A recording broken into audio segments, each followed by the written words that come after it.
brothers. We're happy and we're singing and we're colored. Give me a high five. Drove to the pad and hit the showers. Didn't even get no static from the cowards. Cause just yesterday, them fools tried to blast me. Saw the police and they rolled right past me. No flexing, didn't even look in the niggas' direction as I ran the intersection. Went to Short Dog's house. We was watching Yo and TV raps. What's the haps on the craps? Hey, shake 'em up, shake 'em up, shake 'em up, shake 'em. Roll 'em in a circle of niggas and watch me break 'em with the 7. 7-11, 7-11, 7 even back though, Lil Joe. I picked up the cash flow, and then we played Bones, and I'm yelling dominoes. Plus nobody I know got killed in South Central LA. Today was a good day. Ooh, ah, ooh, ah.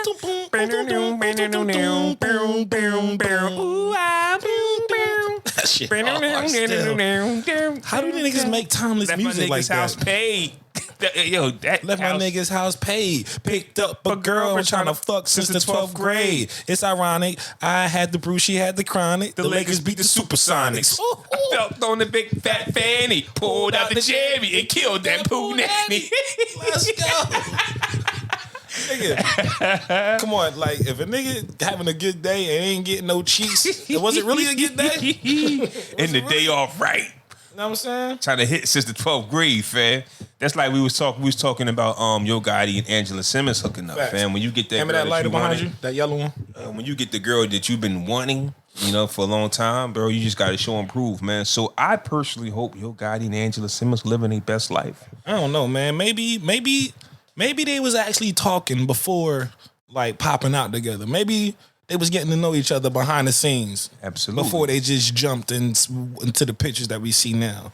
Because I feel like most niggas in this day and age, when you get the girl that you been eyeing from across the room, she don't end up being who you might have thought or wanted her to be when you actually talk to her. And vice versa for women. They see niggas that they interested in. Niggas be stunting and fronting on the regular. So it's the same shit, but... No, absolutely. Yo Gotti has to be the person he has to be the character he's been portraying to be. Like this guy who's always under control, knows what he's doing. I actually think he is, honestly. So if he is, I think that him and Angela will be all right. If he is this boss guy that he says that he is. You know what I'm saying? I don't know... I know quite a bit about Gotti. Of course, I don't know the nigga personally, of course, but absolutely, based on what he's presented to the world to dissect and assess, I think he pretty solid as far as what he represent. I give him that. And Angela Simmons has to play a part. Though. Angela Simmons has to play a part too. You can't be somebody's crush and then you talk to him and you go like, well, you know what? Man, you know what? You know what? Really? You're not who I thought you were. I think I'm good. Hey, that works. You know what? This bitch annoying. Man. Yeah. Oh my God. She called me again. Man, I was just with you. Let's intro the pod. It's been so long, man. I gotta remember my intro. What's going on, everybody? It's your boy Flaw 700, a.k.a. Flaw Claw Van Dam, a.k.a. Flaw Cigar, a.k.a. your boy Dumb Something. Go ahead. Sock it to you. And who you be? What's happening, folks? It's your guy Fresco Fame, man. The flyest, freshest young man on the microphone. You heard that? Holla at your boy. And this is episode 201 of the Podcast Brothers. Along with this being episode 201, man, this stop is... yelling. My daughter's asleep in the other room. I'm not yelling. You are. And also, this being episode 201, this is actually January 1st, man. January 1, New Year's, man. Happy New Year, bro. My hands a little sweaty, but pardon me. The motivation behind this year, it's the year 23. It's the year of the GOAT. It's the year of Michael Jordan. Oh, you gotta wait for next year for that. The GOAT? 24? Yeah. Yeah. It's the year of the GOAT, man. Year 23. You see him? I do see him. I do see him. Year 24. I'm pretty sure he's gonna be on the 2K cover next year, NBA 2K24. It would only be right, man. Yeah. Honestly, and I don't like. They ain't renamed. He should have got a one of the new trophies renamed after him, not the All-Star trophy, man. He need a more significant trophy, bro. Because again, like you mentioned before, like NBA players don't die, not tragically. Yeah. You know what I'm saying? So it's like it stands out a lot more So it's the MVP trophy, the motherfucking nah, not the MVP. I'm perfectly fine with the MVP trophy being named after Jordan. I'm not gonna lie. I was more okay with the MVP trophies being or the awards being named after players I wasn't familiar with. But it's a little weird now, right? Yeah, now it's like the Michael Jordan award. But I feel like niggas in the older generation could have felt the same way. Like the Bill Russell trophy and shit. It's like imagine growing up hating Bill Russell. But it didn't get named Bill Russell until like our generation. Like Bill Russell generation was like decades over. Like they didn't give it. It wasn't called the NBA Finals MVP, the Bill Russell Awards when Shaq and Kobe was winning. I think they just recently changed like 5 years ago. I think you're right. So it just means more like, okay, a legend, but to name this Michael Jordan Award and he's still here, like he's the owner of the league and he don't like none of y'all. You keep winning his award. Yeah, that's a good point. I think it's you gotta give respect to the legends while they here, man. Don't wait for niggas to die to show them they, you know what I'm saying, to give them they roses and shit. That's an absolute fact. Hey man, since episode 200, I think the last episode was November 19th. So we missed a whole month and a half, but here we are. A bunch of shit. We missed everything. A lot has been happening. So with that being said, man, we definitely want to start this episode off with saying rest in peace to our grandmother, Mama Jean. You know, she lived a full life, 76 years young. 76, baby. You know, this episode's dedicated to you. We love you. Rest in peace, Grandma. Yeah. But what has been up since the last episode? Anything new? Want me to go first? For me, man. Show you right. I think the biggest change in my life, man, is I've officially become, a G-pop. This is your granddaddy. Your granddaddy. Your granddaddy. And I become a grandfather.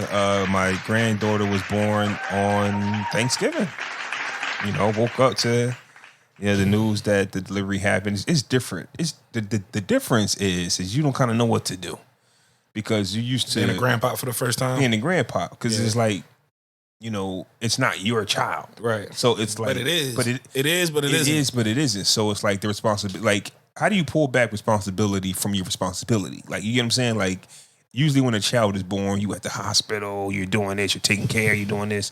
But it's just like, wait a minute, this is not my child, and you got to fall in line. Like she has a mother, she has a father, she's got relatives, she's got all types of family. It's just like you're not the most important person in their life. You get what I'm saying? Like from my seeds. Mm-hmm. Like usually I'm the one making the babies, and I'm handling my responsibilities as a father. But as a grandfather, you actually get to fall back. It's actually a wonderful thing. The baby cries, hey, mom. Hey. Baby's hungry. Go get the baby. Go get the baby. Go get your baby. Hey. I'm gonna ask you what you want. I slightly disagree. On what? Just a smidge as far as like me as a grandpa, like I'm setting shit in line. Like, no, it's not my kid. No, it's not, you know what I'm saying, my situation, but y'all definitely gonna be coming to me more often than not with either help or wanting me to watch the baby or venting about whatever your, you know what I'm saying, co-parenting or relationship situation is and shit like that. So within those lines of providing that information, I'm letting them know how to take care of my grandkid. You know what I'm saying? Like, now listen now, I'm gonna tell you and y'all gonna do this, but don't let nothing happen to my baby or don't put my baby in the middle of the situation. You know what I'm saying? I'm gonna fuck both of y'all up. See, I would stay away from that for the simple fact is that there's other grandparents involved. Like, it's not just you as the parent. Like, the fuck? Like, I'm just saying, right? If that ain't got nothing to do with me asserting my position and my authority as granddad. Like, okay.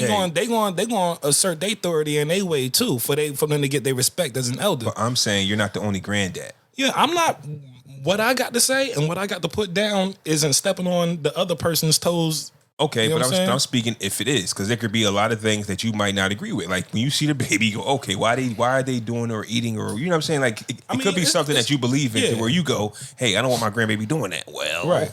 It's gonna be some. In that sense, that's just like being a parent. You know what I'm saying? It's even if it is your kid, it's still gonna be shit that people gonna override you about. Right, now reverse it, because we have real life situations where the grandparents might overstep their boundaries, and you go, "Wait a minute, I'm the pappy." Right, wait, we don't want to do Hush that. up. And then the grandma go, "Hey, boy, what I just tell you to do?" Right, but it's like, yo, I'm the pappy, you're not.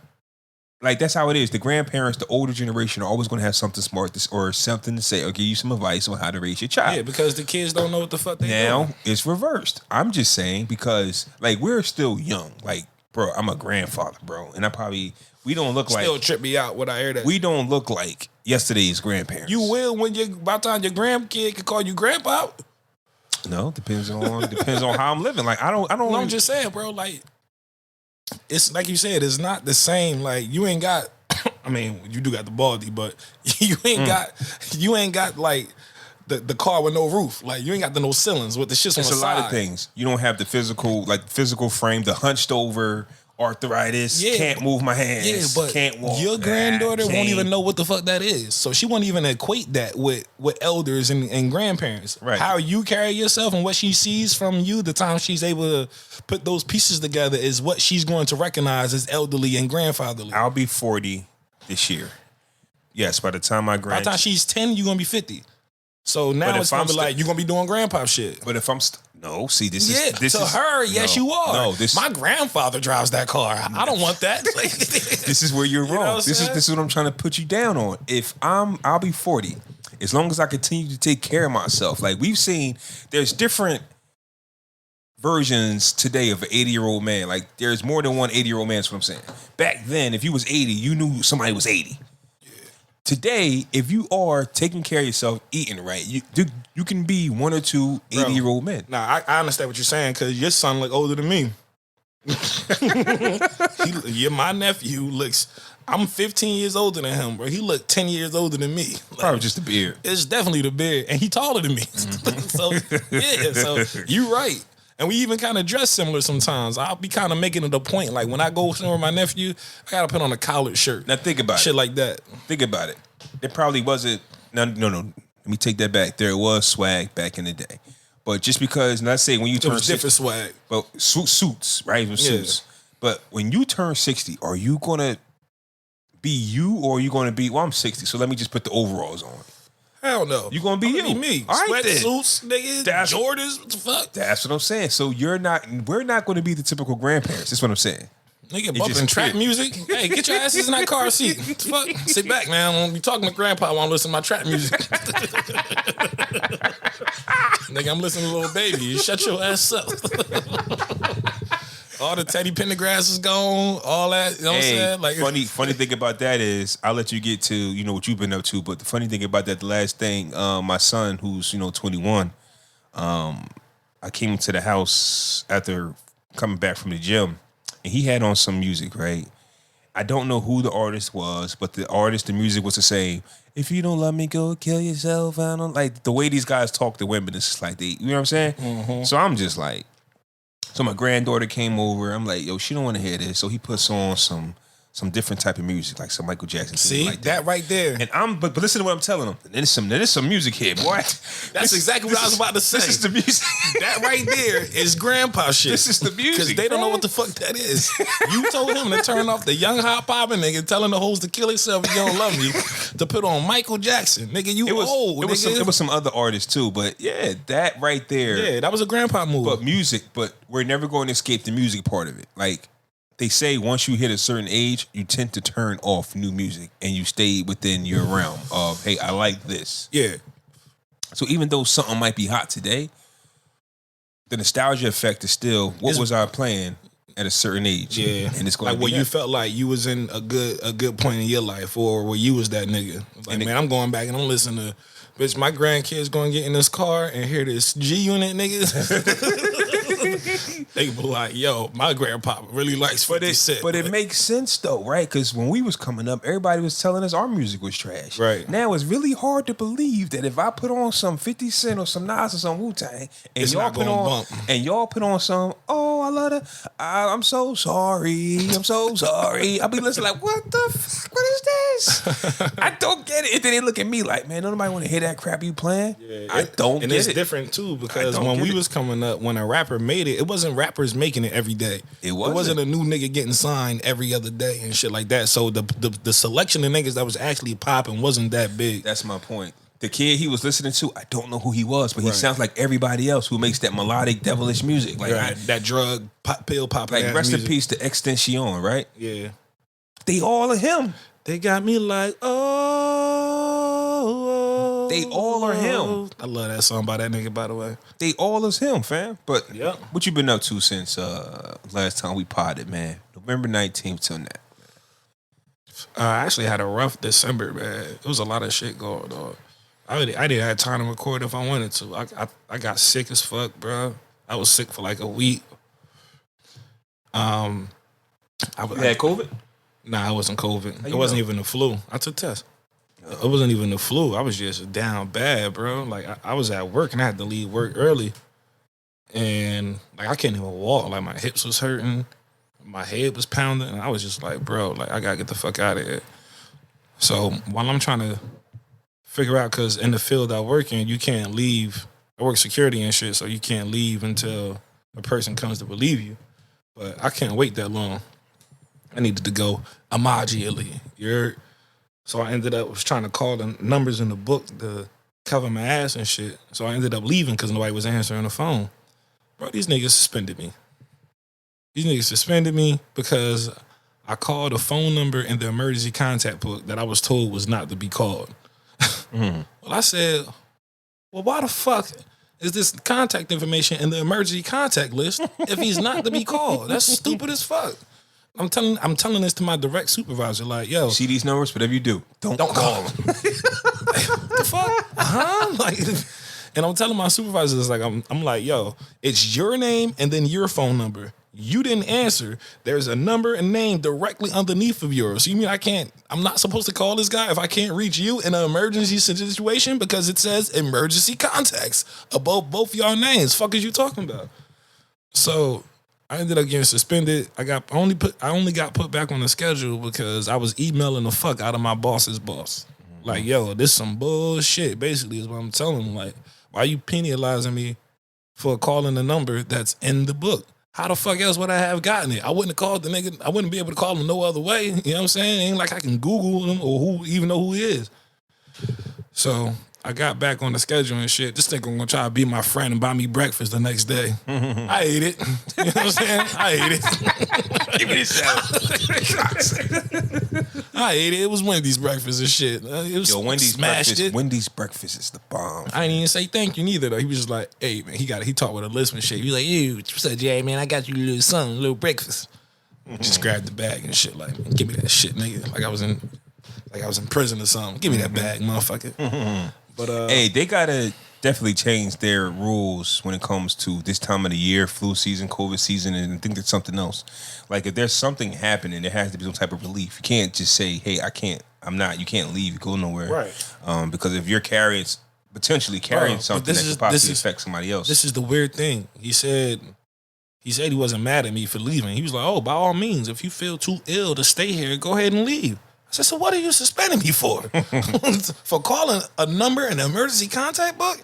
You need to suspend the nigga that didn't take this number off of here if it's not to be called. What the fuck is you talking about? You see this number here? Which was probably him. Then update the information and shit. So now the nigga that I called him, cursing him the fuck out. Like, why the fuck is this nigga calling me? You know what I'm saying? So now you want to take it out on me and shit because you ain't update the information the way you was supposed to. You fucking dick. That's how it be though, fam. Like, yo, do not call me. Call him. Right. Like, so he got that call like, hey, man, one of your fucking employees called me. Bitch, I'm too boss for the little niggas to be calling me. Exactly. Yeah, I'm too boss for this. What did he want? I'm too bossy for this. You know what I'm saying? So I done stirred up the whole bunch of shit, not even knowing it. Meanwhile, nigga, I'm just sick and just trying to go home. Yeah. And I'm not trying to lose my job by just abandoning the post and just leaving. So I was trying to cover all my bases by actually talking to somebody and making sure that didn't happen. And what happened? That shit happened. Nigga said I'm too bossy to be talking to your employees. That's your job. Know how your fucking employees calling me? But so then that happened. So I was suspended for a week. I got back on the next week. Then grandma passed away. And it was just like a month of fucking emotions, bro. Because a week after her funeral was my son's birthday. I mean, first it's Christmas, then it's his birthday. Like this is just a whole bunch of emotions fluctuating back and forth. Like I remember the first couple of days, I remember just trying to be there for mom and trying to make sure she was good. And then like 3-4 days later, I started thinking about our vacations and all the times we went on cruises on we on different islands, and that shit hit me hard as hell, bro. I broke down like a motherfucker. for like a good hour. I just couldn't stop boo-hooing. It was one of them. I was fighting mine. Like, what are you doing? Yeah, I was doing the same. Then it would just come out, yo. I was doing the same shit, man. You be like, it hit me out the blue. And shit. Mine hit me out the blue because I was doing the same shit. I was in the crib smoking. My girl, she had stepped out for a minute, and I was just kind of chilling in the crib smoking. And this album that me and Grandma used to listen to on our vacation started playing, and I didn't play it. Like my playlist was on shuffle, and the shit just came on. And as I was listening to it, by the way, the album is Bob Marley and the Wailers, by the way, which is it's probably one of my favorite albums, top to bottom of all time. It's like that's on my top 3 or 5 albums of all time. But that John started playing, bro, and the memories hit me, and I just lost it. His face was all red. It was hot. I'm a black ass nigga, bro. Nigga gotta be really, really hot for my face to be red. Yeah. So yeah, then that happened, and then Christmas came, and I went with my girlfriend's family out and had a spot, a little like a 12-bedroom spot out in Cape May, and we was out there for the weekend, and it was really dope, man. I took my son with me, our daughter, and we was with them just hanging out the whole weekend. Eating different foods. It was different events and games and shit they had for the kids. It was pretty dope. And then my son's birthday was 2 days later. And then just yesterday, you know what I'm saying, y'all came, not yesterday, Friday, the family pulled up and we had a little gathering for the kids and my niece Diddy. So that was my December, man. It was a whole bunch of up and down with emotion. Yeah, it was definitely time off needed. It's a lot happening. It's hard to pod in that scenario. And one thing that, I never really told nobody was just happened recently, when, Mama Jean did pass. When I got the message that, hey, Mama Jean's not going to make it, like, I think she wound up passing the next day. But the day before, like the day that they said she's not going to make it, that's where I was in my emotional bag. So I had let it out the day before she passed. So when I got the text that she did pass, it was like, okay, But what ironically, right? So you got your memories of your grandmother. And one of the main memories is the Moonwalker. That was the movie. And I just remember Thriller. It was the biggest. It was one of the biggest things, right? At the time where I got the message, once again, how the universe works. My son turns on the Michael Jackson Experience and he starts playing Thriller. Wow. I couldn't help but smile. You get what I'm saying? It's just like, I just got this message and you're downstairs dancing to Thriller and all I could just think of. So it's just like, he kind of saved me at that moment. Yeah. Because it was just like, you got to listen to the universe when it talks to you. Usually he down there playing 2K or something like that. He chose Fortnite this day. He chose this day to play the Michael Jackson Experience and dance to Thriller, which is one of the songs that I really never heard him dance to. So I was just like, yeah, that's pretty dope. One of those full circle things. Yeah, you just got to smile. And I became a grandfather. Like my grandma passed and I became a G-pop. You get what I'm saying? So I just be looking at, like you said, full circle situations that happens and you go, this is just how it is, man. And one more thing, Mama Jean did it right. Be rough on your kids, but spoil your grandkids. They still hate how Mama Jean's spoiled us, fam. Like Mama Jean was the nicest person I ever met in my life, fam. That woman never raised her voice at me like she wasn't your typical grandma for me, fam. I don't care about y'all stories, but my mom, I don't care. It's my Mama Jean. She was an angel. Facts, bro. Everybody got their stories about their mom and their dad. Fam. Right. I don't care. Mama Jean was good. They ain't got nothing to do with me. Sorry that happened to you, but she must have learned the lesson because that shit. Somewhere down the line, she figured it out, and she learned the lesson. And she took it out on us, and we love it for it, bro. One of my worst moments in life when I was a little sticky fingers nigga, when I was a little nigga running around here snatching shit up, and I got caught. First, mom whooped the shit out of me, of course, like moms should, but I thought Mama Jean was going to do the same thing because she gave me that phone call. I guess mom was on the phone talking to her about it, and then she put me on the phone like, here, your grandma want to talk to you. I was like, oh, shit. Started sweating in my pits and shit like that. It got hot. So she was like, you come straight home from school tomorrow. I want to talk to you. Shit, yes, ma'am. You know what I'm saying? In my head, I'm thinking, oh, shit. I'm like 11. And when she pulled up, I completely forgot she was coming. I'm on the porch hanging out. I'm on Locust like everything's good. And she pulled up and hit the horn. She had the red Sonata. And she asked me to come to the car. And at that moment, I felt safe because she didn't come in. I'm like, I know she ain't gonna whoop me in the car. I know she ain't gonna whoop me in the car. People can see us. And she just talked to me, bro. Like, you know what I'm saying? And she kind of dropped some of the gems that I always remembered in that conversation from being 11 and shit. And it kind of shaped how I started behaving as I got older or whatever. But yeah, man, I got that's the only time I remember her getting stern with me though. Like the way she talked to me, bro, it was like she was whooping me with her words. You know what I'm saying? But it wasn't though. She was teaching me lessons and shit. So hey, to this day, like Mama Jean taught me the simplest gesture to do to your lady, right? And Mama Jean was the one who taught me to walk on the outside of the street. Yeah. And boy, oh boy, does my girl love it every time. Oh, move. You on the wrong side. It's simple stuff that work. But guess what? Mm-hmm. If you don't tell somebody, if you don't teach the guys, we're never going to know. Yeah. You work, like, you being next to me, you safe. I don't care if you want to curve. You know what I'm saying? But it's as far as I'm concerned, when the car pull up and jump the curb, we both getting hit. I don't give a fuck who's standing with. That car don't got no name on it. Hey, only hit the nigga on the outside. Nah, y'all both get hit. Yeah, but hey, man, guess what? We here. We still doing it. Mama Jean be proud of us. She has lovely grandchildren, man. We gonna keep doing our thing. Excuse me, Hennessy. Facts. I'm definitely about to get that tat though. Real quick. What tat?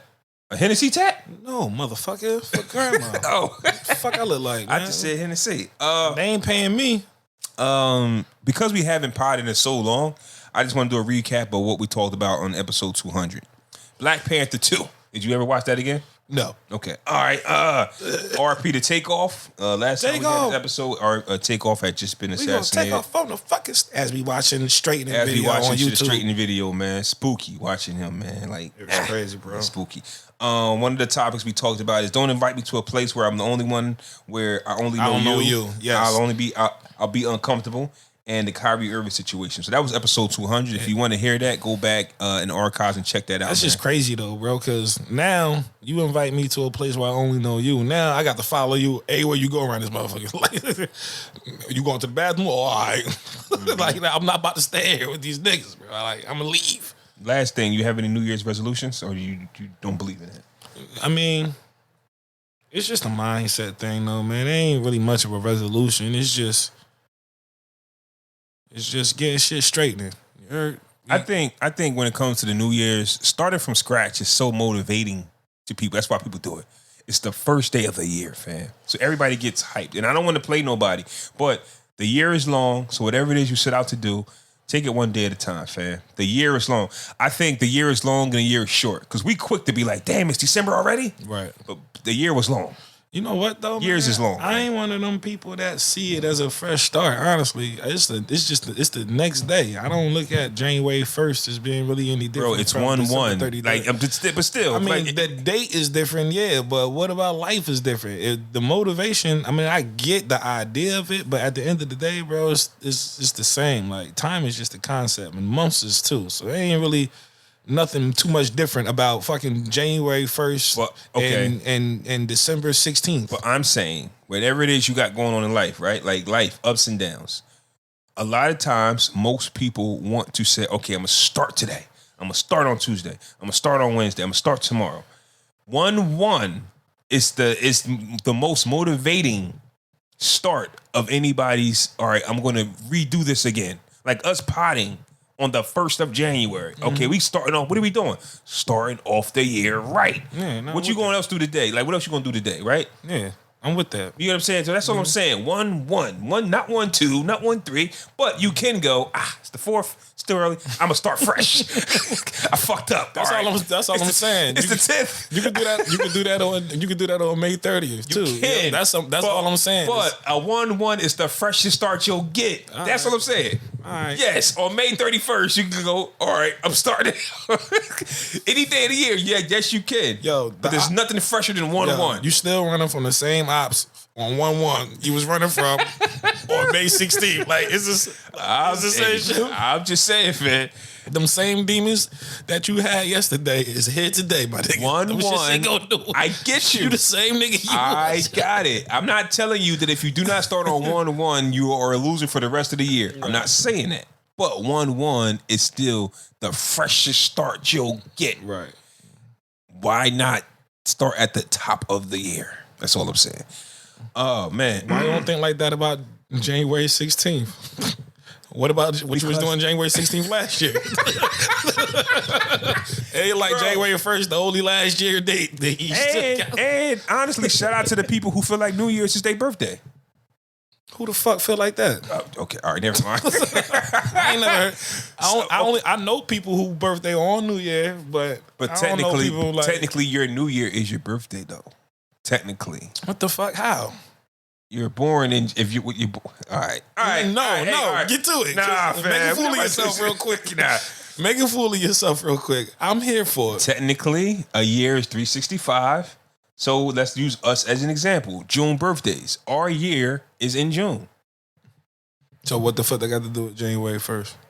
If you want to use your birthday as a start of a new year, you can. That's what I'm saying. That's what it is. That's why it's your birthday. So what do you? All right. So I'm saying you can use January 1st, okay, or your birthday. Those are the most common two New Year start dates. Like, oh, it's my birthday. I'm a new year. So like, you can go. It's a new year, okay. Or you can go. I'm a year older. I'm a start now. This is what I'm saying. I get what you're saying. Yeah. I follow you. like you pretty simplistic stuff here, but I understand. You gotta break it down. You throw out May 30th, but what's the significance of May 30th? Nothing but a day. Like, okay, why are you starting May 30th? Because I just got the vibe to do it today. But at least nothing if it's told me to say, you know what, fuck it, I'm gonna start doing this. But at least if it's your birthday, you can go. Like me, I'll be 40. That's a big stepping stone for me. A big ass number. Though. So I might want to not eat pork when I turn. I don't know. I might want to. I'm travel more, or I'm gonna work out. Whatever. I could. That's a new year for people. So yeah. I agree with that. You're playing into my point. You were just trying to clown me on that though. Nah, we were saying the same thing in different ways. We got to the same point at the end of it, so I'm cool with that. Well, you can start the motivation you got today when it go from 12/31 to 1/1. You can have that same shit when it go from June 31st to July 1st. Yeah. That's all I'm saying. And in the fiscal year, the new year is in June. Like, you get what I'm saying? Like, everybody's year is different. So whatever day you decide is your new year, you can start. All of this shit is subjective, as you said. It is. It's subjective. But whatever motivates you the most. I'm just saying 1/1 is the most motivational day of the year for a majority of the people because it's 1/1. It's hard to be motivated when it's whatever. Listen, 12 yesterday was last year. It don't count for today. Like, there's no more motivated than the 1/1 fresh start, man. Okay. You talking about what happened in 2022? Are you serious? It was last week. All niggas do is talk about old shit, man. Niggas still listen to the 90s R&B. Niggas still talk about the old rappers being the best rappers that came. And these new niggas, like, it's always old shit. We still talking about Michael Jordan being the greatest. We still talking about these niggas in the NBA today can't play at the style of basketball they did back in the day. That's all niggas do is talk about old shit. Christmas just passed. And I want to talk about who's been naughty or nice. Okay. One of the last few episodes that we talked about, I think we got on 50 Cent's son Marquise for being upset that he's only bringing in $5,000 to $7,000 a month. Oh, it's not enough. Oh my God. What if I want wings, Dad? I can't get rims now. Thanks a lot. Like on Step Brothers when he left you $20, Dad. What if I want wings? What if I want wings, boy? Like, you can't eat off the $7,000. And we made a point that, hey, there's a lot of child stars that, hey, would not bite the hand that feeds you. And one of them was King Combs, and one of them was Romeo. I think we might have mentioned. I think we did mention Romeo. Boy, oh boy, this time fly. Let's talk about it, right? So Romeo, Master P, one of his children, his daughter passed away from suicide or overdose on pills. I didn't know what happened to her. Yeah, so one of Romeo's sibling passed away. Romeo's daughter died. And Master P handled the grief how he handled it.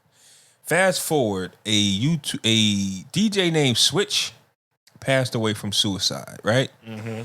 Master P made a public post saying, rest in peace, and not in so many words, but he said that. Romeo took offense to it and said when it comes to his own family, he's silent, but is running to somebody he didn't even know to post, rest in peace. A lot of people had a problem with that. I didn't know that's how it started. That's how it started on social media. Right. According to Romeo. So P was privately grieving his daughter, but whichever way he wanted to. Right. It's my daughter. Right. And then it happened with old boy, and he posted about him, and then Romeo felt. Romeo said, "Oh, you can post about him, but you're silent when it comes to my sister." That's tough. Well, let's break that down, because that's my daughter. Trump's your sister. You don't have a sister if you don't have a daughter. And I'm not talking about them. I don't want to bring their daughter, their sister, daughter's sister, because she passed away. But this is just family, period. Right. This is the dynamics of the fatherhood and the motherhood, right? Like when we said we both, and I think we all, like our grandmother was special to us, but we gotta let our mothers mourn. That's their mother. Right.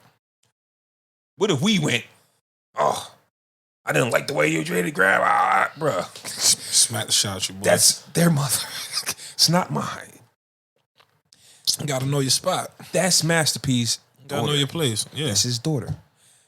The problem that I got with the whole thing is, right, since Romeo has been yay high, he's been by Percy Miller's side. That says to me, wouldn't know who the hell he was if he wasn't. That can say to me that the other people, children, relatives, they didn't want to work.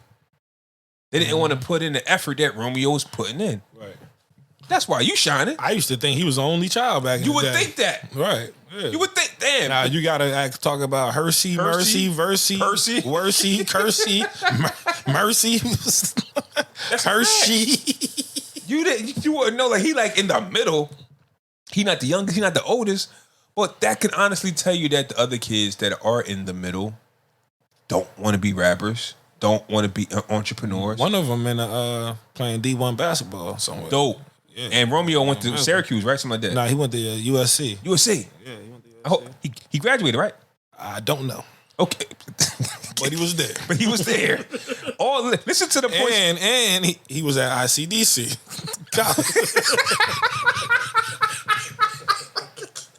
Listen to all the points that we making though. It was set up for you to be a star, whether entertainer or business or sports. Your dad had entertainment and NBA contacts. So let's talk about it real quick, because I don't really know this whole story, and we got a lot to talk about. We're gonna keep it pushing. Romeo brought up the snack wrap situation. Did you hear? So you know about that, right? Minimally. He said he did not receive a check from snack wraps. The chips with Romeo's face on it. All right, boy, take this $7 and shut up. And he said that. He never received a penny, a royalty check or anything, because Master P had to pay his taxes. Let's break that down. I don't like spoiled kids, fam. I don't like spoiled kids. Like pieces of shit is what you are. If you're gonna be spoiled and not understand, yeah, I don't like that. If you spoiled and you understand, you know what's going on, yeah, I'm cool. That's fine. Let's break it down. When Romeo was born, they did live in the projects. Master P got them out of the projects and got them into mansions and flossing. What Romeo raps was to rap about how his car was this, his watch was that. Well, cool. You knew that wasn't his, boy. You was 8. But daddy's providing. Daddy might not put money in your pocket, but you're not hungry. You got a roof over your head. You got nice clothes on your back. That just might be the old school mentality of me. You got a roof over your head, don't you? A nice one too. You ain't paying no bills. Yeah. Rap Snack. So I actually watched the interview on one of the interviews that Master P did, and the Rap Snap situation came about because Master P and his partner got together and they wanted, to shake up the industry because they got the pancakes, they got all this stuff, right? Mm-hmm. Master P said he actually got into an altercation with the partner because Master P wanted to put Romeo's face on the bag. They didn't want Romeo. They didn't want him? They didn't want him. Master P wanted Romeo. And the Snap Raps was investment, not necessarily an investment. You know what I'm saying? It's like it was, we're not going to make money off this, at least not for a while. It's just an investment. It's a good look. It's something to get ourselves in the door. Right. Well, Romeo was claiming that he never received a check from her. Fam, they never wanted you in the bag. You had some of them chips? No. Me either. I don't even think they sell them. Do they sell them? I don't know. Around the way? I don't know. I don't go to the corner store. And they ain't selling them shits at ShopRite.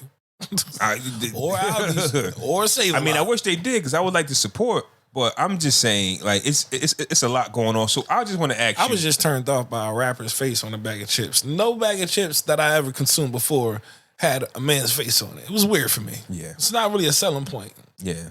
Like, why do you need, and this could be a knock on Master P, but why do we need to see your face on it? A lot of the brands that are, or have logos or just play the back. That's it. Call it rap snacks. I think we'll get that. Hey, this is a hip hop community bag of chips. Like, put something on it. I was legit turned off by the bag. But you don't have to put your face on it, especially Romeo, because he's not who you said. Like, who you silly. He doesn't have a fan base, right? But with that being said, right? And then I'm thinking at it like this: like, what I look like in the living room with my brothers, and I go to get a snack, and I come back, and I'm eating these rap snacks with Romeo. Like, yeah, like that's what I'm saying. Like, it's over for you. Then it calls for bad jokes because usually when black people get the munchies after they smoking and drinking, oh man, it's Romeo. Oh, you know what I'm saying? Like, it just leads to stupid conversations to put somebody's face on the. I just think that a lot of good business is done when you don't know I own it. For me, I'm going to tell you this is a hip hop. Something bag of chips, but boom, boom, boom. But I wanted to talk about, like I say, raising children, wealthy parents raising children. I remember Shaq was saying that he told his kids, I'm rich. Not you. Not you. French Montana, I think he was saying like, he's rich, not you, not my kids. He make them work for it. Mm-hmm. But there are parents who come from the bottom, and the second you make it, you want to give your kids everything. Mm-hmm. What's your take? Like, what's your take, or what's your way? How would you do it? Like, there is no right and wrong. There is no right or wrong way to do it. But what way are you receiving your hatred from the kids? Because it's coming. Eventually, they're going to turn on you. I'm a believer in that. Eventually, they're going to go, my dad is a punk ass motherfucker. Eventually, my nerves, eventually, that's what happens. My dad be on bitch ass shit. Fathers, if you listen to this, my dad for $100,000, he gonna talk to me. He got it. Bitch ass nigga.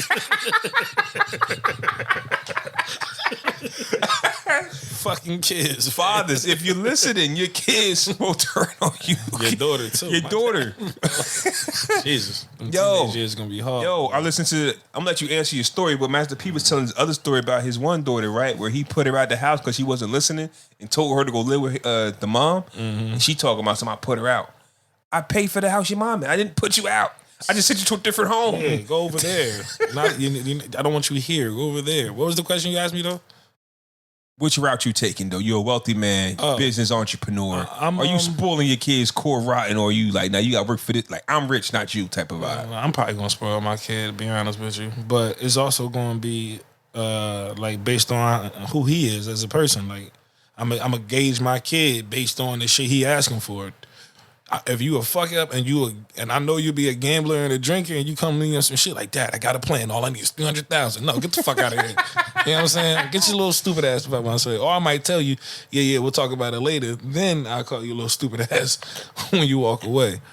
But if I know him to be, you know what I'm saying, a solid kid, and he asking, but he ain't asking for shit that's not reasonable and is within some shit that's within the capabilities that I believe he can achieve. Like, yeah, you got it. Like, every time. Even if you try and it don't work, but if you put in the effort that you tried to make it work, but it just didn't work, then cool, we can move on to the next thing. But if you just on some shit, like, no, man, get your ass out of here. I'll be honest. I'm not going to answer this question based off hindsight and seeing what's happening in the world. I'm going to answer it of what I would actually do if I didn't know none of this exists. And I would spoil the hell out of my kids, right? Because I'm from the generation, my generation wants to give the kids what we never had. At least we try to. Mm-hmm. Like, we try to live through our kids. Mm-hmm. And it could bring arguments between the mother, the father, because we're trying our best to live through them. And that would be the message that I would give, me being a grandfather and, give my daughter. I feel crazy when I hear you say that. And give my daughter those type of gems. Don't try to live through your daughter. Don't try to live through your kid, because it doesn't work. Like, you keep trying to give them stuff that you didn't have, and it's never going to be fulfilling. And they don't give a fuck about it. And they don't care. So as you can see, when Romeo when Master P bought a house next to him, lived in the mansion, was put through college, got all these movie roles. ICDC. Got everything you could ask for. Still not good enough. Mm-hmm. Even knowing that, I would be fulfilled by saying I gave my kids what I didn't have, because that's just my mentality. I'm sorry. Like, I just wouldn't want them to not have, because it's not about me. Right. When you bring kids into this world, it becomes about them. Mm-hmm. And you go, well, I know what it's like to share a bed with 4 people. We're not doing that. I know what it's like to not know what you're going to eat for breakfast, lunch, or dinner. We're not doing that. Like to eat the same thing for breakfast, lunch, and dinner. Yeah, I know what it's like. I know what it's like for certain things. So you go, now we're not going to do that. Unfortunately, it doesn't really pan out as much as we would like it, because like it's the gratitude. You spoil to spoil. Like the example I like to use, I know we like to use other kids, but King Combs is one. But Ice Cube's son, what's his name? Shay? I think he's a junior. Yeah, well, he's junior. Okay, well, Ice Cube's son, right? O'Shea Jackson Jr.? O'Shea Jackson, yeah. Ice Cube's son, right? I don't know if he made this post about Romeo, but it really made us, it stood out because when he played Ice Cube in Straight Outta Compton, Ice Cube didn't give him that role. He worked 2 years for it. Mm-hmm. He made him audition like a motherfucker. Everything that he's been doing, he's been working his butt off for. If he sat around and said, well, my dad is Ice Cube, and that movie would have been trash. Where's my rent money, daddy? Oh shit, you 30 years old. Go get a job. Get your ass out of here. You get what I'm saying? It's like, yeah. That's what I'm saying. Like that plays into my response. You know what I'm saying? I'm gauging my kid based on the shit that he's asking me for, and I'm gauging his capabilities based on what he's asking for. Like, again, if I know you to be a drunk and you be fucking around here with these prostitutes and you come up, I got a plan. All I need is a couple hundred, a couple thousand. No, man, get your stupid ass out of no, beat it. That's the type of shit that lead to the kid end up murdering their pops on some shit. And it's a sad situation because Romeo is 30-something years old. So if, not saying that it's too late for him to come up with the next invention, but if he was on the path to whatever, like, he was set up. So let's say Pops did mess up some money. Okay, so what are you doing to? Did you help me recoup it? Did you help me recoup it? You know what I'm saying? Like, are you going to help me make another $200 million?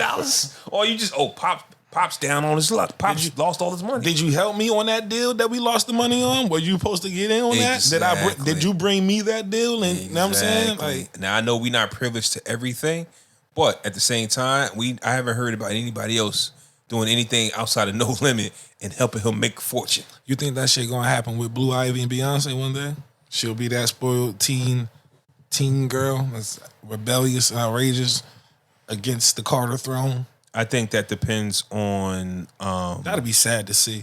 I think that couples who stay together have a better success rate of talking and having those conversations. Because I remember when Master P and his wife had a divorce, I said, "Oh, Romeo gonna flip off this," but he didn't. Mm-hmm. Like, usually, kids take the side of their mother. So as long as Jay-Z and Beyonce are a happy married couple, they have a better chance of building a better foundation with their children, setting it up for being entrepreneurs. Now, don't get me wrong. They can turn to drugs. They could not want to be entrepreneurs. They can want to not be dancers. They can want to not, but it's up to them to figure it out. All right. You get what I'm saying? And if you can never blame the resources. That's why I can never blame Master P. Right. Because Romeo had all the chances. You can't blame the resources. If anyone, unless I really didn't provide any. And it's bull if he didn't. Right. If any of Beyonce's kids decide to be losers, I could not blame Jay or Beyonce. No. Jay is a walking business. There's no way he's not teaching his son and his daughters the business. Right. At breakfast. At breakfast. You know what I'm saying? Before bed. Before bed. The book they reading is about how in the car to school, on that shit. It's no way Jay ain't teaching his kids the business, because see, when you're selling that candy, you don't want to give the kids 4 pieces. You want to make sure it's only 2. You want to make sure you save some to sell later. That's a fact. He can't help but drop them hustling gems. Ain't no way, fam. I'm not saying become rich, spoil your kids, and don't teach them the jewels. Ain't no way. That's not happening. But I'm going to give you the resources and the game. That's up to you to apply. What you do to it. Yes, absolutely. Sir. Absolutely. You can apply the gems anywhere. It's just about where you focus on. And I will say that since this podcast, whenever it comes out today and tomorrow, Romeo and P have rekindled. They're cool. It's nothing They hooked up. They talked about it. Goddamn kids, man. But I'm not ready, bro. I'm glad my son still love me, man. For now, I got about like 6 years. Hey, yeah. He's 6 now. So I got about 12 in 6 years. Because it's about conquering the conqueror. Like, if he feel like he can, then when he go outside, he ain't got nothing to worry about. Because it's a man, like, basically, like, it's conquering the conqueror, right? Like, you rule with an iron fist. Like, they fear the father. You're born that way until you don't. Mm-hmm. Until you become taller. Until you become stronger. And they cannot wait to test you. Yeah. It's the way it works. Yeah. Girls go through it all the time. That's why the daughters and the mothers always go at it. To knock that bitch head between the washer and dry. She think she grown now because she got titties.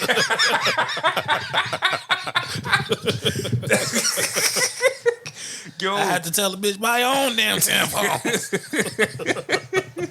Oh, that shit funny. Daughters and mothers go at it all the time. It's just that fathers and sons, they pick the right. Like women, the daughters and mothers go at it at a faster rate, at a higher rate because they have no filter. They don't care. Like the daughters don't even be ready to battle the mom. They just don't. They just want it. They want the smoke. Yeah, my mom they be 14. 14. Facts. Sassy as shit. My mom got my nerves. Talk about eat your vegetables. The sons will wait. That shit. The sons will wait until they feel like they ready. Like your 15-year-old son, it builds up after a while. My dad sitting there doing nothing. Man, he asked me to take the trash out. He could have did that shit. Bitch ass nigga, man. Ooh, I can't wait. I'm telling you, that's what the kid's favorite shit. Ooh, I can't wait. Yo, that's crazy. I'm gonna knock his fucking head off. I'm gonna fuck my dad up, boy. Oh my God, yo, that shit mad facts, bro. They be hot, boy. Them little niggas be hot, boy. Ooh, I can't fucking wait. Fuck my dad up, nigga. Talking shit all the time. Oh, but that's the actual factuals. It's funny, but it's spooky because the way we just broke it down, girls don't got no filter, bro. They will be at it as soon as as soon as they become teenagers, the mom and the daughter is beefing. And then they bring you into it, bro. I got nothing to do with that, fam. But the sons, oh man, they wait till and then the son more than likely is going to be bigger than you, taller than something. Like he's going to have something over you. He's going to use that to his advantage. I don't think my son gonna be taller than me. He probably not. He part Asian. I don't think that's gonna happen, bro. I think I'm gonna be the biggest dude in my household for a long time. but I think he gonna test me though, cause little nigga be testing me now. Goddamn. And I'd be mad because I can't really give him the what the fuck? What you just My son hit me up, Daddy, I know. Like he hit me with that all the time, bro, and it makes me mad because you don't know shit, you little motherfucker. I want to hit him with the ghost action and put the pistol to his forehead. You don't know shit, little motherfucker. Don't you ever tell me you know. You don't know shit. You want to know some shit? You know what? Get the fuck out. Let's see what you know now. Out there, motherfucker. That day is coming, boy. Hey, so growing up, right, there was always like these rules that we would apply. But now that we older, somebody was to like violate your kid, nothing too crazy. But are you willing to go to jail to protect your kids? Like somebody do something, one time. Are you willing to go like 25 to life? Remember we said you did that to my kid, I'll kill you. It depends on what it is, but yeah, I would. Because the way I look at it though, is yes, you are avenging your child's whatever happened in that moment. But then that's all you get. Like you just get that one time. You gotta make it good, though. You gotta make it real good, bro. Niggas know how to strategize. They just gonna go wild off emotion. Nah. Take your time, my nigga. That's really... Take your time. That's where I'm like... Nah. I'm torn, man, because... But don't wait too long, though, because the longer you let it... the longer you wait, the less you might feel like doing it. So you got to keep a little bit of emotion, but you got to keep it under control. You don't want to feel like anybody face off. You don't want to feel like anybody can just disrespect your kids, but you don't want to go overboard the one time, because if you got a young child, you're no longer there to protect them off the one time. Yeah. I don't get me wrong. If it depending on what it is, if it's to the extreme, I don't know. Everybody got a line, man. It's just everybody can't be that in that scenario all the time. Like. I don't think I would be able to really keep too much of a level head in that scenario without retaliating in some sort of way. Like we definitely gonna have it a very, you know what I'm saying, disrespectful conversation, at least. You know what I'm saying? Once I get one to the situation, like, ain't really much else to talk about, but what the fuck is your problem? And what's good with these hands? Mm-hmm. That's really it. What the fuck is we going to talk about? To tell you not to do it no more? The fuck? Yeah, that was you should have known that the first time, nigga. Like, why I got to tell you not to do it no more? I just don't want us to quickly just be like, I'm gonna put it all on the line one time because now hit the bullshit button. Because now, hold on, I gotta find the bullshit button. I'm a little rusty. Oh man, hold on, bro. I don't know what the hell I'm doing. Here it is. Bullshit. It's bullshit. What? Yeah, what you just said. Bullshit. What I say? Something about I don't know what I'm doing. Oh no. Yeah. Been a while since I used these buttons. No. I was like, you don't know what you're doing in a scenario. What I'm saying is, we jump to conclusion to say, hey, the second my daughter gets a date, I'm buying a shotgun. Like we're so, it's jokes, but you bring those to life. You try to stand on your word. Now it got me to thinking, like, okay, whatever it is that happens to your child, the first offense, your kid's like 7, 8, and somebody does something. You're basically going away for the rest of their life, and you're not there to protect them ever again. Yeah. 7 to 8 is a bit early, but again, I don't know, man. It depends on who the dad is, what the fuck he got going on. Matter of fact, you know where I got that from? I think I might have got that from, I was watching a Netflix special, right? And this was like this bodybuilder couple, and the lady had 2 kids. No, I think they was their dad, or she had 2 kids prior and started dating this guy. She said that he abused her. So one day she took a shotgun, bang, shot him. Damn. Went and reloaded, came back, shot him again. Damn. Oh, no. That's murder. She claimed self-defense, but she lost. Man, you was asleep. You could have just left and you'd have been fine. He was done. She shot him she shot him twice. She shot him in his sleep, right? No, they was fighting. Oh. Apparently he was whooping her. She went and got the shotgun, shot him. Went back to the bedroom, got more shells, came back and shot him while he was already... Nah, that was playing. She put that shotgun there to begin with. She was going to shoot that nigga regardless if they got into it that night or the next night. But basically her defense was she was tired of her kids. You know, she wanted her kids to go through that, like the abuse. Mm-hmm. Make a long story short, the kids wound up being fucked up, like, and then like, mom, he wasn't there for us. You get what I'm saying? Wow. Like, yeah. in her world, she defended herself because she was being abused. Right. And the kids agreed, like, mom was being abused, but she lost the case because you went and reloaded the shotgun and shot him again. You OD. Yeah, so it's just you can't win in these situations. That's all. You get what I'm saying? It's like you try your best to survive in the moment, and then your kids become teenagers and adults, and they go looking for you. That's like, why. Where are you? You take your time. And you. Why you take your time on these niggas and you creep, you heard? You don't let these niggas see you. All right. None of that. Let's get into it, man. Fresh or fiasco? Niggas don't know how to pull a jukes. Go on now. It's a lot of ice in these videos. A lot of money ice in these videos, man. But I don't get motivated by these videos, though, I don't either, I just know these aren't motivational videos. Like all the ice and cool. Because I know these dudes really broke. Ain't no like it's a lot of money, but you better hold on to it. Because speaking of that, they said his he ain't have a will, and his parents arguing over his estate or his whatever. It's like $26 million. Take off alone. Yeah. So it's like $26 million. Why is his parents arguing over the estate? Over his estate. Why though? Because he didn't have a will, so they trying to figure out what's mine, who's I get this and who get that. It wasn't divided up to nothing. But who though? Does he have kids? His parents. No, just I'm just saying. He don't have no kids, nah. So his parents, they're divorced. If they was ever married, this is stupid. This is what I mean by how dumb it is. This is what I'm saying. Like if his kids involved, okay, maybe the parents get this, but bro, if it's mom and dad, like if it's $24 million, it's more money than you had. I would not be fighting over like. Don't get me wrong. Somebody on Twitter I don't want to be disrespected. Somebody on Twitter was like, I ain't never heard a daddy ad lib. Always heard the boy say, mama. So go and get it to his mama. That's once again the disrespect for the pops. The disrespect for the dad, man. Like we never heard a daddy ad lib, but that don't mean that, They kind of do a little bit. Mama.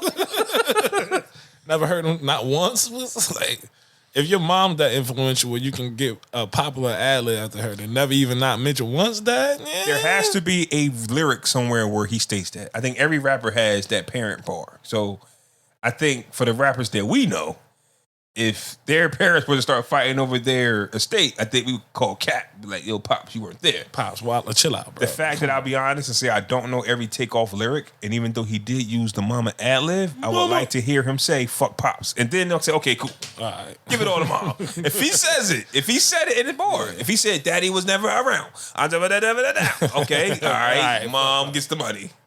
And I think that'll be easy to prove. So I think so. They can fight over the estate all they want. I'm gonna go. What was the fiasco? I didn't even ask you. Oh. Speaking of bread, Elon Musk loses $200 billion. Fresh a fiasco. Shit, man, there's always a fiasco. Shit, I was a fiasco. I lost $50 a couple weeks ago. I was mad as hell, boy. I fucking lose 200 big beans? Nah. And like we discussed earlier, of course, it's not actual $200 billion in cash, but was it? No. It wasn't 200. It wasn't 200. It's not cash. 200 billion in cash. What he could have made, or what his investment lost out on, whatever the case may be. But still, to know that 200 bill is within reach, and then it slips through your fingers. That'll never sit right with me. But then again, I ain't got Elon Musk bread, so maybe he ain't even tripping. He's like, I'm gonna figure out another way to get another 200 billion real soon. Anyway, whatever. So let's just say, right? Billionaires had a bad year. It says in 2022. Globally, the world's billionaires lost nearly $2 trillion combined in 2022. Damn. According to Forbes, the United States billionaires lost $660 million collectively, the highest of any country by Forbes count, as tech stock prices took a nosedive, fueled by interest rates, soaring inflation, and worsening economy. Well, damn. In October, Elon Musk bought Twitter for $44 billion. He sold about $23 billion in Tesla shares to fund his acquisition, and he has since acknowledged the deal was obvious an overpayment. It says he's still worth $139 billion. Yeah, I'm not tripping. I'm not tripping. But I'll trip though. Because if you could lose 200 billion, then what's 139? Like, this isn't liquid bread. This is stocks. This is investments. Right. And let's just say Tesla goes to shit. He admits that Twitter was a terrible investment. He did. Like, bro, you can lose it all, and more money, more problems. I'd be more stressed, but the more money I get, I'd be more stressed. That's why one reason I would be stressed on 200 billion. Why not? Because the more money, 200 billion on top of his 139. If I can lose 2, I can lose 139. That's how I look at it. No, I'm looking at it as gaining, like you just said, more money, more problems. So if those acquisitions go through and he acquires this 200 billion, now what the fuck you got to deal with? That's $319 billion, bro. Still the richest man. No, you're not. Jeff Bezos number one. Jeff Bezos. We gotta figure out some shit to sell, bro. Yeah, no. I'm about to sell fucking lawn chairs or some shit. I sell. Do it. I sell promo. What is it? Composition books on Amazon. We'll get you a composition book, man. No, man. I want to sell them. I want to buy none. I'm selling it. So go buy it. No, I want to sell. You buy something for me. Then put something on there. I'll buy it. But I'm selling something already. Shit. Go buy my stuff. All right. Fresher fiasco, man. On the documentary, on the Shaq doc, it was revealed that Kobe Bryant was upset with Shaq's weight. And he said that if Shaq was in better shape, they would have won like 10 championships. Fresher fiasco. Now you fucking with me with this question because you know I bleed purple and gold. Even when we trash this year. I put my Anthony Davis jersey on right now. I can't wait till he come back. But it's fiasco. Now, as much as I would love for the Kobe Shaq Lakers to have won 10 in a row, the fact of the matter is, even if Shaq was in shape, it doesn't necessarily make up for the intangibles that happen in the game. Shaq fouling out, missing free throws, and also other teams getting better too. Who's to say, goddamn, the Spurs wouldn't have traded for Iverson or some shit? with Parker, Ginobili, and Duncan. You know what I'm saying? On some shit like that. So it's not to say that the other teams wouldn't have figured it out. Hell, them niggas lost to the fucking Pistons with Karl Malone and Gary Payton. You know what I'm saying? And as far as the world of NBA names goes, them niggas was nobodies. You know what I'm saying? But they was a solid team, and then they knocked them niggas up out of there. So I'm gonna go fiasco on that because, you know, like we said, 3 is the apex in the NBA. The most niggas ever won in a row is 3. So and outside of that shit don't really get no better than that. When that's not good enough for you, it's like I don't know what'll make you ever happy. Shaq won. I'm gonna go fiasco as well. Shaq won 3 straight championships, 3 straight Finals MVPs in a dominant fashion. He's the most dominant player we've seen in our lifetime. Heard stories about other players, but in my lifetime, never seen him. There was a picture of Shaq dunking on the entire New Jersey Nets. Man, my favorite Shaq move. I got a lot of Shaq moves, but that move he put on David Robinson with the drop step and he dunked on his ass. Man, that shit was like, God damn, who the fuck stopping that? And Kobe Bryant going, well, if you was in shape, you would have jumped a little bit two inches higher. Like, I'm already the best right now. Like, I am the man. I don't have to work as hard as you, Kobe. That was, and you know what I'm saying? I don't have to work as hard as you. I don't. Right. I like you. I love how hard you work, but I ain't got to do all that. If they did not win those 3 championships, I can understand. But they did. And at the end of the day, y'all fell off. Now, why didn't y'all beat the Pistons? I don't think it had nothing to do with Shaq's weight. It was just you guys weren't in sync. No, they weren't. That was a bad year for chemistry. That was a bad year for chemistry. Like Karl Malone and Gary Payton was over the hill. They weren't starters. Kobe was going to court back and forth. Kobe was going back and forth to court. Missing games and shit. Flying to court right after practices and games and shit. I'm definitely go fiasco. Like I said, Shaq being in shape, you weren't stopping the Spurs from coming because the Spurs were the team that eventually beat them the next year. Parker and Duncan was going to win a championship eventually. So I don't understand this whole he was going to run the table thing. And in my opinion, Kobe Bryant is great, but he wasn't as great as he could have been at that time either. Like you needed Shaq to carry. So it's not like Shaq was holding him down. Like Kobe was working towards greatness, but the Lakers are not those Lakers, and none of those championships happen without Shaq. Yeah, bro. Kobe Bryant is good, but he wasn't ready to be the man. And in 1999, 2001, yeah, 2001. Nah. So, but he was that nigga though. He was. That's the piece of the Black Mamba. Man. Always, absolutely, man. Before we get out of here, man, we definitely got to do the fuck is you doing, Mamba man. for life, SC. And we're going to dedicate this to Mr. Tory Lanez. Now, you might not be able to hear this because you don't got the headphones on. Go on now. But I am going to play What the Fuck Is You Doing for Mr. Lanez. If you'd like to hear it, here it go. Fuck is you doing? Fuck is you proving? Fuck is you doing? Bitch ass nigga, fuck is you doing? Fuck is you proving? Fuck is you doing? Bitch ass nigga, fuck is you doing? Fuck is you proving? Fuck is you doing?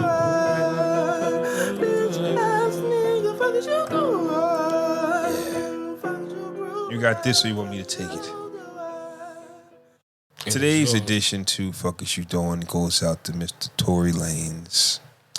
If you guys remember long lifers of the podcast, brothers, we did an episode on Tory Lanez a few years ago, man. We X'd out his face. We just gave him the Fuck Is You Doing like years ago because he allegedly shot a girl. But the last 2 years, he has been screaming his innocence, and for the doubters, you will see. It was very believable. I believed him once in a while. Can't be that serious because some of the stuff wasn't making sense. They lied to us and says there was no gunpowder residue on him. They said Meg didn't get shot. She just stepped on glass, possibly. Only to find out that after the trial, the phone call Tory Lanez made to Kelsey got leaked. And the young boy, Tory Lanez, apologized for what he did and said he was too drunk. And he needs her to help him out. That was his game plan. He preached and was very emotional about his innocence for 2 years. And his game plan was for Kelsey to bail him out. Before the trial, they wanted him to take lesser charges. He said no, because for some reason, he thought he was going to beat the charges. Then they hid the driver, the bodyguard. Then That's what happened to him? they couldn't find him. Where was he when they found him? Chilling, but they couldn't find him at first. Then they wound up finding him only to not even use him. Don't know why. Don't know why. Wow. Trial starts. Kelsey goes, nah, Tory didn't do it. Don't know who did it. I plead the fifth. Don't know who done it. I think Megan did it. I think Megan might did it. Somehow, some way, this $250,000 lawyer of Tory Lanez suggested some audio be brought into question. Once the lawyer brings something up, the judge can either accept it or not accept it. The judge accepts it. So now this leaked audio of Tory calling Kelsey, admitting what he did was wrong and he was stupid because he was drunk. So I walked in and had me shots off the door. You know what I'm saying? Like shit like that. You know what I'm saying? Let's rewind it. I wanna go over just how stupid Mr. Lanez is. I remember celebrities used to be like their image used to be protected by their character. Right? Now with social media, we just know too much of people. We just know how stupid people are. And they're just us with money. Mr. Tory Lanez, who's, I don't want to use his age. He's about like 28, 29, still a young kid, but stupid nonetheless. Apparently, he had a sexual relationship with Kelsey. Meg Thee Stallion found out one of their relationship with Tory because that's how Meg gets down, allegedly. She sleeps with Kelsey's friends. Tory does it. Typical nigga stuff. Kelsey and Meg wants to hang out together with Tory. First mistake. Yeah, let's hang out.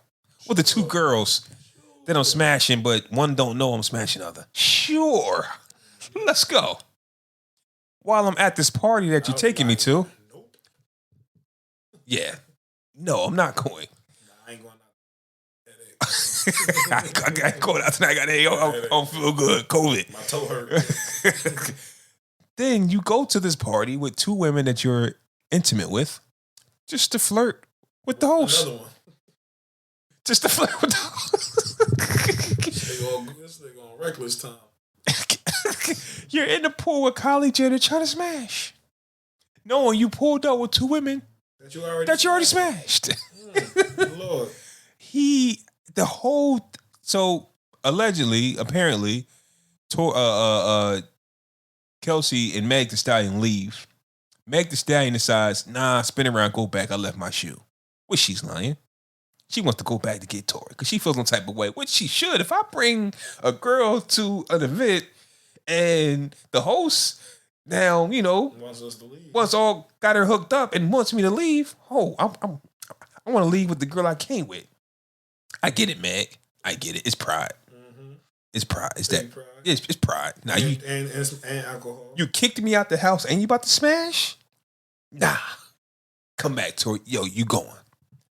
Apparently, for some reason, Kelsey and Meg got into an argument. Don't know why. I'm not too invested in it, believe it or not. Tory Lanez decided to break up the argument by pulling out a gun. And shoot in the air or help Kelsey. I'm 5'4", y'all. I can't get these big ass bitches. Whatever it is, instead of telling his bodyguard to break it up, that's his job. instead of telling the bodyguard to handle that or whatever, because that's his job, he decides to pull out a gun, shoot it in the air, shoot it somewhere to get everybody's attention to stop fighting. Apparently, bullet fragments or whatever got into Meg's foot. Ironic how that works. Did he aim at her foot and shoot her? No. Which is the ignorance of us because that's what we're debating. He didn't shoot her in the foot. She stepped on glass. She didn't tell him right away. She did it. Right. It's a lot of stuff that we had to take accountability for because this whole story makes no sense. Because if you actually listen to it, this is why Tory Lanez gets the fuck is you doing. Because this whole thing mapped out, it's like, bro, why was you even there? Why did you even pull up? Listen, smashing friends, I'm not tripping on that. But hanging out with them together and they don't know, I could see if they knew. And they was cool with it. Hey, you smash, I smash. I smash, you smash. We friends now. It didn't lead to nothing. Now we a couple. Now we a poly couple. Kylie look good. Let's see if Kylie want to join.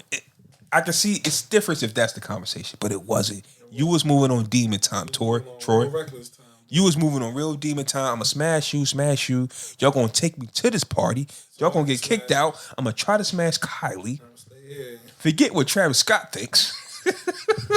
Forget any of that stuff. Meantime, while I'm on trial, I'm gonna start a fight with August Alsina.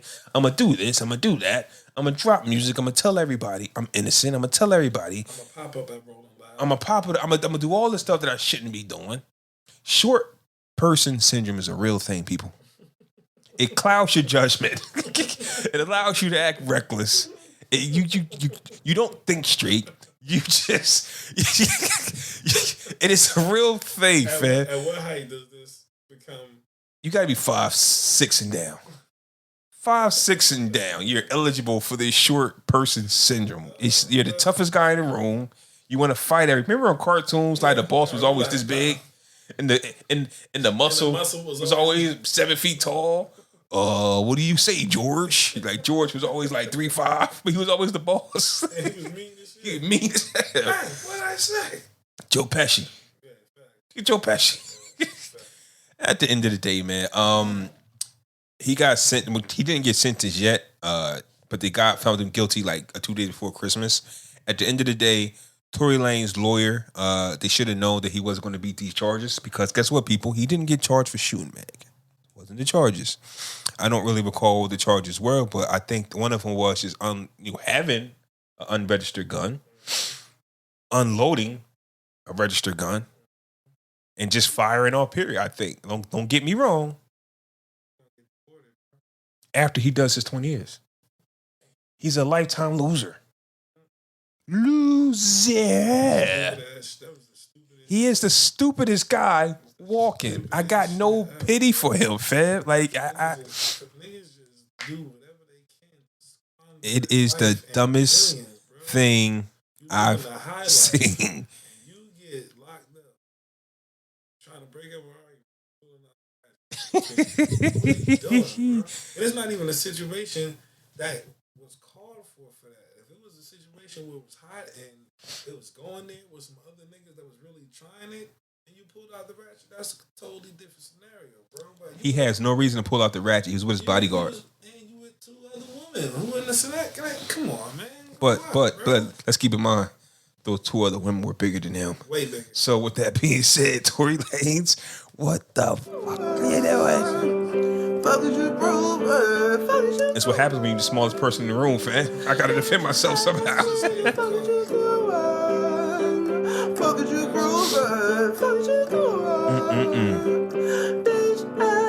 This song was made for him.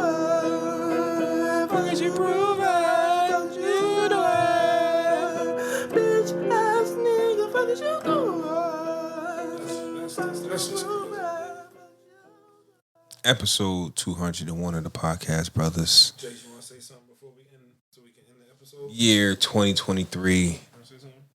No? Right. Mike Phobia Jace. Yeah, you can say something. You'll regret it later. Say my dad is cool. Say it from right there.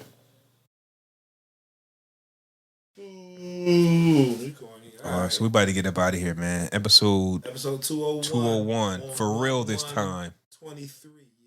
Happy New Year. We'll be back.